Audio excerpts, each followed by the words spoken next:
I'm Gabriel Morency for Sports Interaction. When I started doing these videos for SIA, management was concerned that I might drop an F-bomb or two, as I've been known to use some profanity in the past. But we're going to keep this thing PG, but we are going to talk about my two other favorite words that start with the letter F, football and fighting. Let's start with the National Football League's Final Four. Let's see, we got 53 men per roster. We got 4 teams. In other words, we have a 212-man battle royal with the Vince Lombardi Trophy awaiting the winner. Let's start with the National Football League's oldest rivalry. How much of these two teams dislike each other? Well, in 1924, the Bears and the Packers were involved in the first game in which 2 players were kicked out for fighting. That's right. This rivalry is that old. 87 years they've been throwing it down. Yet this game is the biggest game in the history of the rivalry, and I'm not overstating it. They played a playoff game in 1941. They played football games to get into the playoffs, but it's not often that the Bears and the Packers have actually both been good in the same era. They were in the early 60s, and they are right now, and the stakes have never been higher. Don't think for a second that the Chicago Bears don't feel disrespected by the fact that they are 3.5-point underdogs on their home field. The Chicago Bears host a Green Bay Packer football team that they beat earlier this year on their home field, 20-17. Now, I take a look at the over-under of this game, and the total set at 44. These two teams have played 2 football games this year. Combined points, 50. I just don't see the number getting to what the lines maker set it at. I like the under. Now, last week, I liked the under in the football games across the board as well, and I got burnt. But in the wild card weekend, the unders were 3-1. Which way is going to go this weekend? We should warn you. The trend says that the game is going to go over the number. In fact, the trends say that both of them are going to go over the number. The last 8 conference championship games, 7 of them have gone over the set that number. But I think this weekend is going to be different. You got a Green Bay Packer defense that gives up 15 points a game. You got a Chicago Bear defense playing at home that gives up 18 points a game. Now, both offensive lines have been susceptible and vulnerable to breakdowns. Cutler's been sacked multiple times this season, and Aaron Rodgers has gone through stretches where he has run for his life as well. Neither team's going to be able to run the football. Yes, it's going to come down to the quarterbacks and special teams. Now, what's the one thing the Green Bay Packers have a weakness at? It's not their offense. It's not their defense. It is special teams. Watch out for Devin Hester to make a key play. Listen, the Green Bay Packers were my selection to win the NFC before the year started. So I'm not about to abandon ship yet, but I've also been in love with the Chicago Bears since I saw them play in person against the Buffalo Bills earlier this year. I made a lot of money with the Chicago Bears.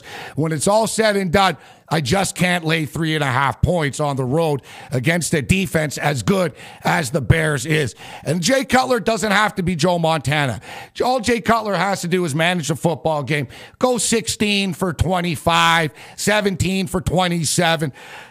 Minimize it. Maybe throw 1 interception. And if I'm Mike Martz, I don't let Jay Cutler throw the ball from anywhere inside the 5 to 7 yard line. As we've seen, it's really, really a crapshoot. You're playing Russian roulette when you do that. And even the Seattle Seahawks nearly picked them off a couple of times in the end zone. When it's all said and done, I'm not sitting on the fence here. I guess I'll take the Chicago Bears plus the points, but I like the under even more. I think it's going to be a hard-fought, old-school NFL rivalry. It doesn't get any better than this. Now we got the New York Jets and the Pittsburgh Steelers. This ain't too bad either. It's funny, after Rex Ryan gave the boot to the New England Patriots last week, old sexy Ryan's not talking too much smack now. He has too much respect for the Pittsburgh Steelers, and it's hard to bully a bully. The Pittsburgh Steelers are what the New York Jets want to become. I believe that the New York Jets are very, very close to winning a Super Bowl. I just don't think it's going to happen this year. I should note that I've been wrong about the Jets all season long. I had the New England Patriots against the New York Jets early in the season. The Jets won. I took the Jets when the Patriots beat them 45-3. Last week, I took the Patriots. So whatever I say in this football game, fade me, all right? Just fade it, because I don't know what the hell I'm talking about when it comes to the New York Jets, and I'm a Buffalo Bill fan, and I don't like the Jets, but Pittsburgh's been there. Pittsburgh's done that. Big Ben Roethlisberger showed us last week when he hit that clutch bomb with the clock expiring and put a dagger in the Baltimore Ravens' heart. He is big game Ben. And Ben Roethlisberger has an opportunity to cement his status as a legend and a first ballot Hall of Famer by winning a 3rd Super Bowl. As good as the New York Jets are, I've got to take the Pittsburgh Steelers. And yes, I know that the New York Jets beat the Steelers earlier this year, but Troy Polamalu wasn't in the football game. Heath Miller didn't play in that football game. If the New York Jets going to run the football, they can beat the Pittsburgh Steelers. This game's going to be a classic. It's in prime time, and it's going to come down to the wire. But I think that the Pittsburgh Steelers are going to another Super Bowl. Now, I said football and fighting. The UFC has Fight Night for the Troops. This is good stuff. And, of course, we had the tragedy last year in Fort Hood. So good on the UFC and Dana White to bring the UFC to Killeen, Texas, of all places, as Fight Night for the Troops, a pretty good card. Now, Evan Dunham tops this card against Melvin Gilliard.